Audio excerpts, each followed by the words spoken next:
आज की ये जो प्रेस कॉन्फ्रेंस है ये म्युनिसिपल कॉरपोरेशन ऑफ दिल्ली के कुछ कारनामों के बारे में है। आप सभी को ये जानकारी होगी कि दिल्ली के अंदर जो एडमिनिस्ट्रेटिव स्ट्रक्चर है उसके अंदर जो काम है वो 3 लेयर्स के अंदर डिवाइडेड है। सेंट्रल गवर्नमेंट, दिल्ली गवर्नमेंट और स्टेट गवर्नमेंट और कॉरपोरेशंस।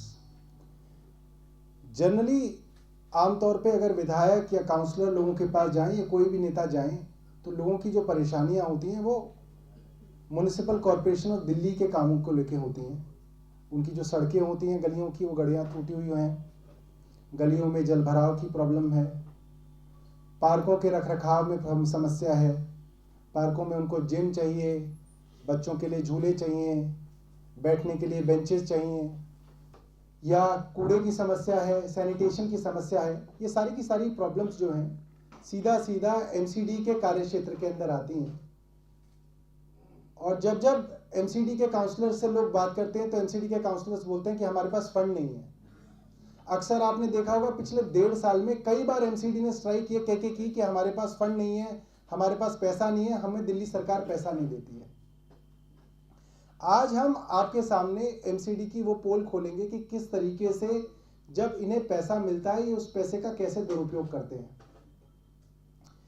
तो विधायक जब लोगों के पास जाते हैं तो लोग कहते हैं कि आप हमारी सड़कें बनवा दीजिए, गलियां बनवा दीजिए, नालियां बनवा दीजिए, पार्कों में बेंच लगवा दीजिए।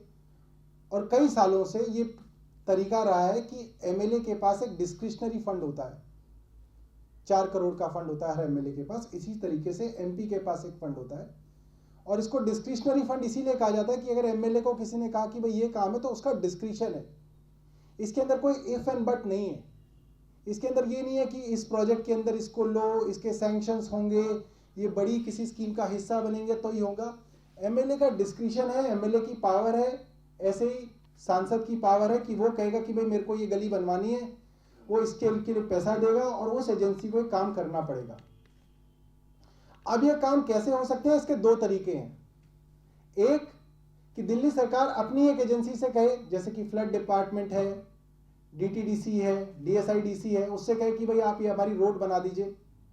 उसके लिए आपको एमसीडी से एक एनओसी चाहिए होता है कि उनको इसकी कोई ऑब्जेक्शन नहीं है कि ये काम दिल्ली सरकार की कोई एक संस्था, कोई एक एग्जीक्यूटिंग एजेंसी कर दे।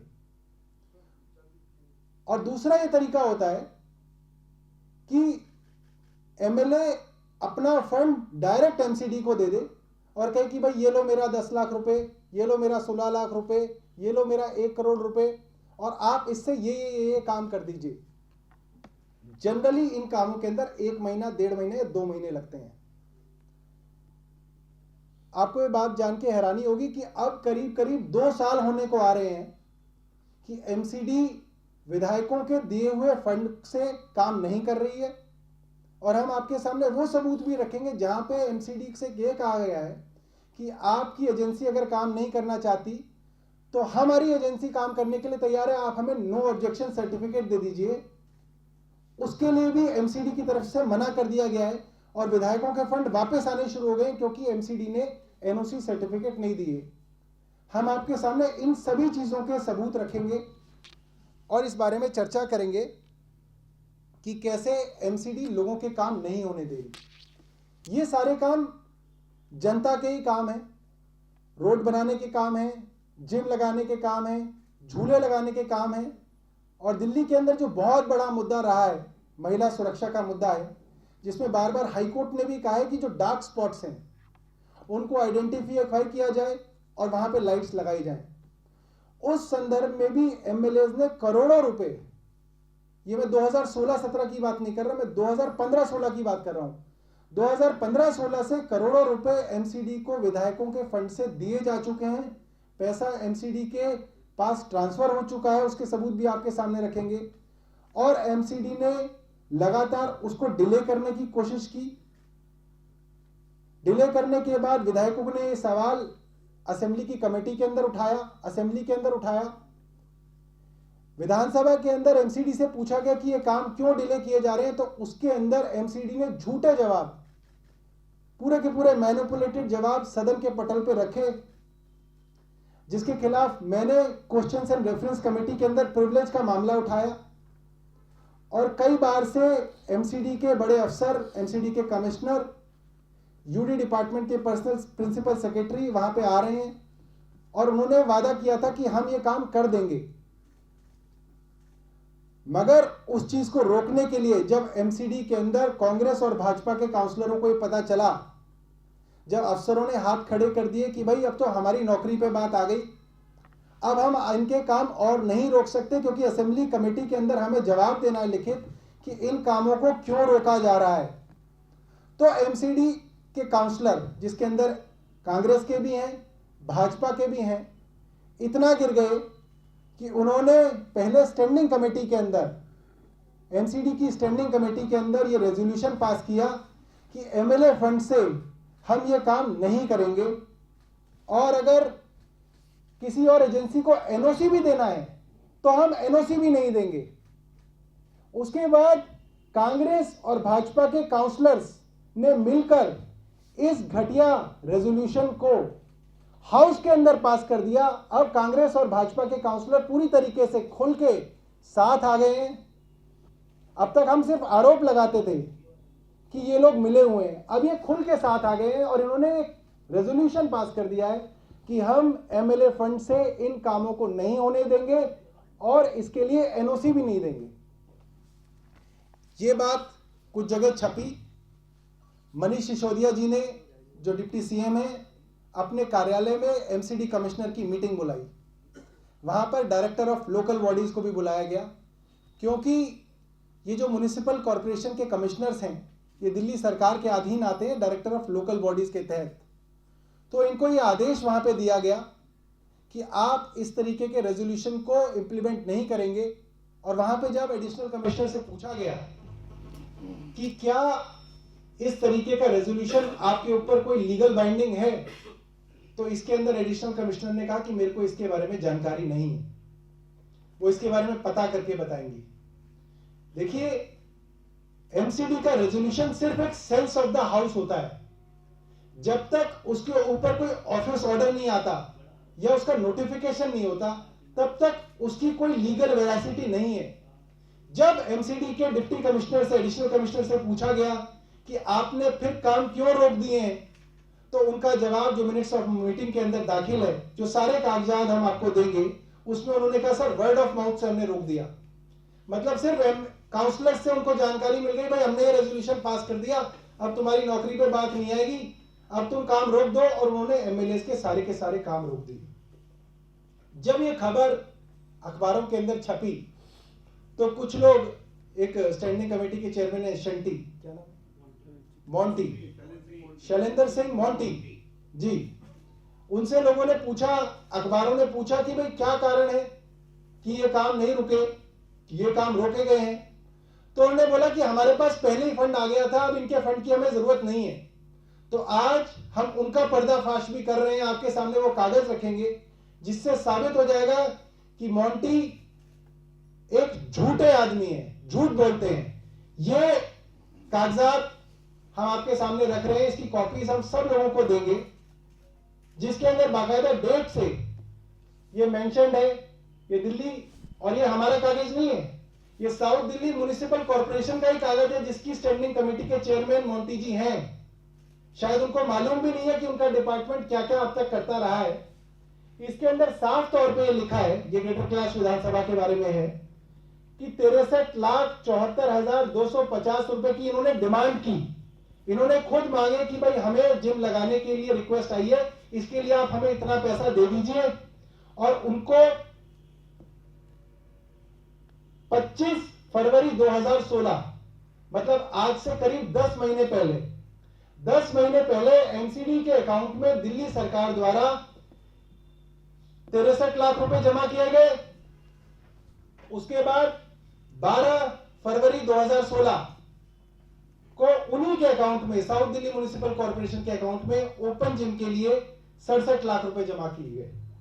मतलब करीब करीब 1,34,00,000 रुपए। तो मैं सिर्फ आपको एक विधानसभा का बता रहा हूं जिसमें एमसीडी ने लोगों से, दिल्ली सरकार से पैसे मांगे, लिखित में मांगे, और दिल्ली सरकार ने उनको दिए और उन्होंने अपने अकाउंट के अंदर जमा किए। तो मोंटी जी से पूछना चाहिए कि आप एमसीडी के बारे में लोगों को गुमराह करते हैं। आपसे दिल्ली विधानसभा के अंदर सवाल पूछा जाता है तो आप वहां पे झूठ बोलते हैं, पूरे सदन को गुमराह करते हैं। आपके अफसरों को जब बुलाया जाता है तो वो वहां पे झूठ बोलते हैं। आपका झूठ जब पकड़ा जाता है तो एक झूठा रेजोल्यूशन आप लोग अपने कॉर्पोरेशन के अंदर पास करते हैं। फिर अखबार वाले उस रेजोल्यूशन के बारे में पूछते हैं तो आप फिर झूठ बोलते हैं और कहते हैं कि वो फंड बाद में आया था, हमारे काउंसलरों का फंड पहले था, हमें उनके फंड की जरूरत नहीं है। तो आप लगातार झूठ बोलते आ रहे हैं। इसके अलावा मैं मोंटी जी से निवेदन करूंगा कि जिन 34 पार्कों के अंदर मेरे यहां लोगों के कहने पे बच्चों के झूलों के लिए, लाइट लगाने के लिए, ओपन जिम लगाने के लिए करोड़ों रुपए एमसीडी ने पिछले 1 साल से ज्यादा से रख रखे हैं, वहां पे आके वो महिलाओं को बताएं कि उनको पैसे की जरूरत नहीं है क्योंकि यहाँ पे लाइट की जरूरत नहीं है, उनको पैसे की जरूरत नहीं है क्योंकि यहाँ पे ओपन जिम की जरूरत नहीं है। मुझे पूरा यकीन है मोंटी जी का स्वागत काफी अच्छा हमारे यहाँ ग्रेटर कैलाश के पार्कों के अंदर होगा। तो मैं उन्हें चुनौती देता हूं कि वो आए और हमारे यहाँ भी सिटीजन्स को बताएं कि वो क्या गोरख धंधा चला रहे हैं। इसके साथ मैं प्रवीण जी से ये निवेदन करूंगा कि ये आपके सामने वो एनओसीज रखें जिसका जिक्र मैं आपके सामने कर रहा था। आप सभी को नमस्कार। सबसे पहले तो जिस तरीके से एसडीएमसी और तीनों एमसीडी लगातार, एक तो एमएलए का पहले तो उनके पास फंड होता नहीं है खुद, और जब वो एमएलए फंड की दरखास्त करते हैं पहले तो हम लेटर लिख के एमसीडी को बोल देते हैं कि कि हमारा काम जो है ये सड़क बनानी है, नाली बनाना है, यहाँ ओपन एयर जिम लगानी है, हम आपको पैसा देने को तैयार है। पहले तो उसको लेटर लिखते रहो एमसीडी को, उनके लेटर का कोई जवाब नहीं आता। उसके बाद जब 6 महीने हो जाते हैं, जब उनके लेटर का कोई जवाब नहीं आता, उसके बाद अपनी दिल्ली सरकार की फ्लड डिपार्टमेंट जो कि बहुत सारे काम करता है, उस फ्लड डिपार्टमेंट को उसकी जिम्मेदारी एक लेटर द्वारा दी जाती है कि ये काम एमसीडी नहीं कर पा रही है, हो सकता है उनके पास फंड की जरूरत, फंड की उनके पास कमी हो, लेकिन आप इस काम को कर दीजिए क्योंकि ये काम जनता के हित में है और जनता सर्वोपरि है। फ्लड डिपार्टमेंट को लेटर लिखने के बाद फ्लड डिपार्टमेंट सारा एस्टिमेट बना देता है। एस्टिमेट बनाने के बाद वो लेटर एमएलए के लेटर के साथ डूडा डिपार्टमेंट में जमा हो जाता है, आधा फंड भी रिलीज हो जाता है। उसके बाद फ्लड डिपार्टमेंट, क्योंकि सड़क जो है वो एमसीडी के अंडर में आती है और उन सड़कों की जिम्मेदारी भी एमसीडी की होती है, तो उसके लिए कागज होता है एनओसी का कागज, जो कि एक सिर्फ नाम मात्र का कागज होता है, एनओसी का कागज। लेकिन बदमाशी एमसीडी और तीनों एमसीडी की बदमाशी है, खासकर में एसडीएमसी की, कि वो एक एनओसी का कागज इशू करने में, क्योंकि उन्हें पता है कि अगर एमएलए का काम हो गया तो एमएलए का काम हो गया, एमएलए लैट फंड लग गया तो मेयर को कौन पूछेगा, पार्षद को कौन पूछेगा। इसीलिए जब फ्लड डिपार्टमेंट ने हमारे द्वारा लेटर लिखने पे सारे एस्टिमेट बना दिए, फंड भी इशू कर दिया डूडा डिपार्टमेंट ने, डीएम द्वारा फंड भी एलोकेट कर दिया गया, लेकिन ये 5 काम है आप सबके सामने मैं रखूंगा। ये 5 काम है जो कि भोगल में सड़कें बनने के काम थे। एक तो बाजार लेन है भोगल, और जिसमें कि करीब 1 करोड़ के काम है।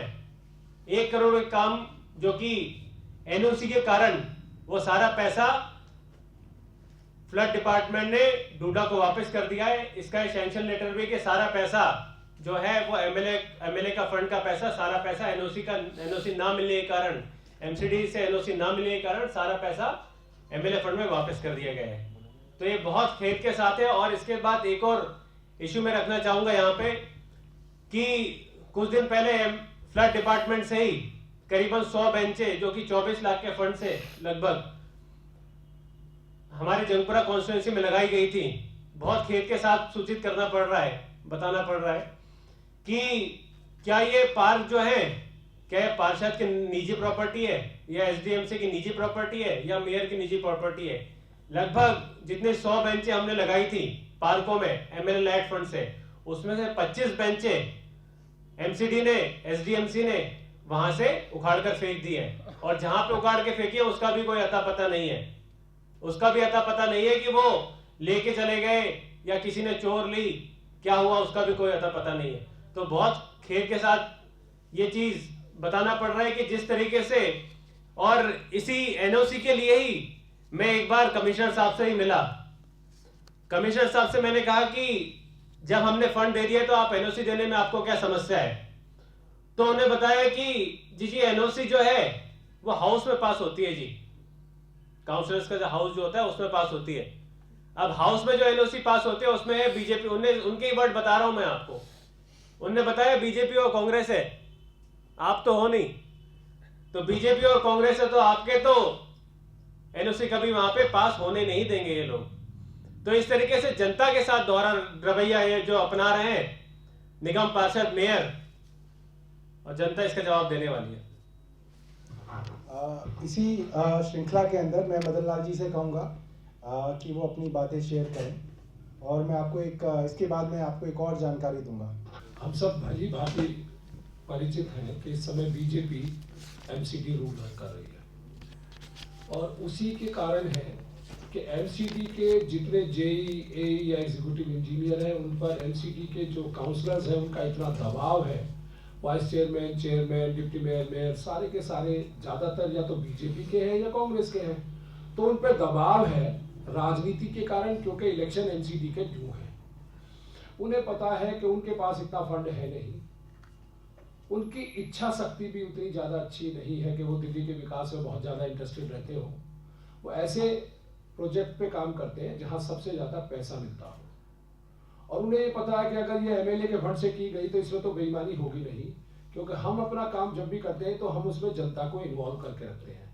हम सबसे पहले करते हैं कि मोहल्ला सभा करेंगे, लोगों को इन्वॉल्व करेंगे, लोगों को बताएंगे आपका पैसा खर्च हो रहा है, इसका लोगों की जिम्मेवारी लगाएंगे कि जब भी वो काम हो तो उसका सुपरविजन वो करते रहें, और अगर उन्हें किसी तरह की कोई दिक्कत आए तो तुरंत काम को रुकवा भी दें, और उसके जो कंसर्न जेई एई या जो भी कंसर्न ऑफिसर है और साथ साथ एमएलए, इनको बुला के इंश्योर कराएं कि उसकी क्वालिटी बहुत अच्छी हो। चूंकि इसमें हेरा फेरी की संभावनाएं सबसे कम है एमएलए के काम में, तो लिहाजा एमसीडी को बहुत ज्यादा उत्साहित नहीं है इस काम करने में। फर्दर मोर क्योंकि इलेक्शन ड्यू है, पॉपुलैरिटी का ग्राफ ऊपर नीचे होता है काम करने की वजह से, तो एमसीडी के जितने काउंसलर्स हैं बीजेपी या कांग्रेस के, उनकी इच्छा होती है कि ये काम ना हो, जिससे वो काम अगर होगा तो लोगों को उससे फायदा होगा, अगर लोगों को फायदा होगा तो लोगों का ध्यान आम आदमी पार्टी की तरफ जाएगा, उसके एमएलए की तरफ जाएगा। लिहाजा इन्होंने हर तरीका अपना रखा है कि किसी तरह इन कामों को कैसे रोके। मैं सेकंड टाइमर हूं। पहले टर्म में मैंने 2 सड़कें, एक 38 लाख की और एक 34 लाख की लाजपत नगर 4 में पास कराई। पता नहीं इनका कौन सा टेक्निकल ग्राउंड था कि वो इन्होंने काम पेंडिंग कर दिया, और आज के दिन भी वो पेंडिंग चला आ रहा है। सिर्फ ये कहते नहीं उसमें वर्क हो रहा है, पर वो अभी वर्क कभी एग्जीक्यूट नहीं हो पाया। कोटला मुबारकपुर में एक बड़ी सड़क का निर्माण करना था, जिसके लिए इन्होंने 1.5 करोड़ का बजट बनाया। 72 लाख रुपए इन्होंने यूडी से अपने अकाउंट में ट्रांसफर करा लिए। आज 2013 का जो प्रोजेक्ट 2014 में जो हमने जिसकी पूरा का पूरा जांच करा के, पूरा तैयारी करा के, पूरे उसको करके 72 लाख भी एमसीडी में जमा कर दिए, वो आज के दिन भी वो पेंडिंग पड़ी है, क्योंकि जी उसमें भी वो टेक्निकल क्लियरेंस नहीं मिली है। पता नहीं उस रोड को बनाने में कौन सी टेक्निकलिटी की जरूरत है जिसकी वजह से वो बनी है। गांव पिलंजी में एक सड़क बननी है, 5 लाख के करीब का बजट है, वो अब तक नहीं बना पाई है जी। उसमें कुछ ऑब्जेक्शन है, वो समझ में नहीं आती वो कौन सी ऑब्जेक्शन है। वो सबसे बड़ा ऑब्जेक्शन होता है कि इन कामों में पैसा मिलना नहीं, और अगर पैसा नहीं मिलना तो इंटरेस्ट क्यों हो। फर्दर जो काउंसलर है उसका दबाव है कि ये काम नहीं होने देना है, इसको किसी भी तरह अड़चन लगानी है। अब हमने मेरे क्षेत्र में 15 पार्क है जिसको हमने ब्यूटिफिकेशन करने के लिए इनको पैसे दिए, वो पैसे एमसीडी ने अपने खाते में ले लिए। पहले कहते रहे कि अभी इस पे काम कर रहा है। जब डूडा की मीटिंग हुई तो उसमें एक एक्सप्लेनेशन इनकी तरफ से आई कि जी वो एमएलए साहब ने टाइम नहीं दिया इनॉग्रेट करने का। मैंने बोला भाई हमसे कभी पूछा नहीं आपने। तो नहीं सर आप बता दो कब करना, हम कर देते हैं। हमने कहा भले कल कर दो, तो ठीक है 1 हफ्ते बाद करेंगे। और इसी 1 हफ्ते बाद जब हमने उनसे पूछा इधर वो सदन में एक नया कानून पास कर दिया है कि एमएलए का काम तो कुछ करना ही नहीं है, एमएलए का तो फंड ही नहीं लगाना, हम अपने फंड से करेंगे।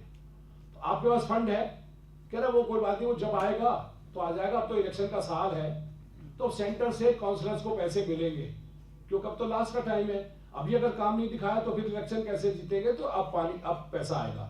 और आपने कभी कभी देखा हो, हमने भी देखा है, अचानक रात रात में नई सड़कें बन जाती हैं, अचानक रात रात में कोई गली खुद के उस पर काम हो जाएगा, पर आप उसको बोलोगे उसकी क्वालिटी किसी ने कंट्रोल किया, चेक किया, वो उसके बारे में किसी को चिंता नहीं है, क्योंकि वहां सबको खाना का मौका मिलता है, वहां जेई खुश है, ए खुश है, एक्सीएन खुश है, जो और लोग हैं, जो काउंसलर महोदय वो खुश है, वो सब खुश है और वो काम बहुत जल्दी होता है। हमारा काम पैसा देने के बावजूद भी पेंडिंग है। मेरे यहाँ 2 चौपाल है, एक कम्युनिटी सेंटर है अलीगंज गांव में, वो बहुत पुराना तो नहीं था, उसकी शायद इनकी कोई कंडीशन है 15 साल की, शायद उतना पुराना भले ही नहीं हो, पर वो गिरने के कगार पे था। मैंने उसको कहा आप हमें बना दो, अगर आपके पास फंड नहीं है तो मैं एमएलए का फंड लगा देता हूँ, क्योंकि गांव के लोग बहुत परेशान है, कम्युनिटी सेंटर है नहीं। उस पर उन्होंने कहा साहब इसको चूंकि टाइम पूरा नहीं हुआ तो नहीं बनाएंगे। हमने कहा कोई बात नहीं, आप इसके आगे 60x60 का ऐसा सेट बना दीजिए। वो मेरे पहले टेन्योर का मैटर आज दिन तक भी पेंडिंग है, मैं उसके लिए लगातार इनसे संपर्क में हूँ। कभी कहते हैं हाँ जी वो देख रहे हैं जी, उसको फिजिबिलिटी देख रहे हैं, पता नहीं कौन सी फिजिबिलिटी है, मतलब जो कुछ भी है उसको टालने का एक साधन है, क्योंकि वो एमएलए अगर कह रहा है तो करना नहीं है। और इसका सीधा सीधा 2 कारण है। एक है एमएलए के फंड से द्वारा जो भी पैसा लग रहा है उसमें कमीशन नहीं मिलेगा। मैं आपको और एक बार बता दूं, आपसे निवेदन है लोधी रोड में जाइएगा, वहां हमारी माननीय एमपी महोदया ने वहां जिम लगवाए हैं, शायद वहां झूले भी लगवाए हैं।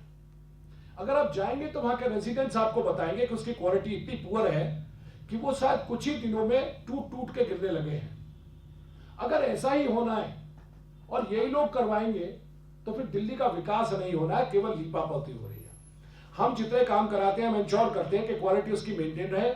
क्वालिटी अगर नहीं होगी तो हम उसको तब तक लोगों का सेटिस्फेक्शन नहीं होगा, हम उसको रोक लेते हैं। आपसे केवल इतना निवेदन है कि जो हम कह रहे हैं आप उसको एक बार वेरीफाई करके इन तथ्यों को जरूर उजागर कीजिए, क्योंकि ये हमारे हक में भले ही हो ना, पर पब्लिक के हक में बहुत होगा, जिसके लिए अब सब आप भी और हम सब इसके लिए जिम्मेवार हैं।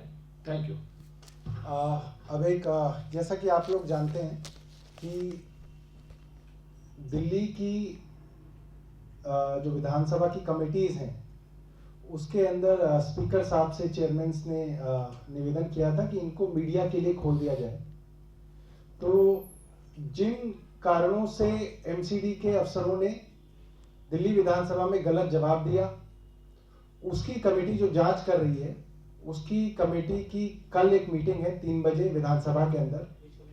Questions and reference committee of Delhi विधानसभा, उसका जो नोटिस है वो मैं आपको भेज रहा हूँ, आपको एक कॉपी दे रहा हूँ।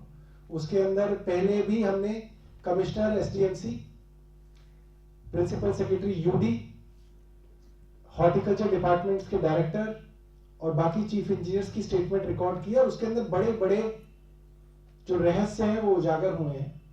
मैं आप सभी से निवेदन करूंगा कि आप सभी का, मीडिया के दोस्तों का वहां पे स्वागत है कि आप उस कमेटी का हिस्सा बने और उसके अंदर ट्रांसपेरेंसी लाने के लिए और इन कमेटीज को जनता के करीब लाने के लिए, सच्चाई को लोगों तक पहुंचाने के लिए आप लोग वहां पे जरूर आइएगा।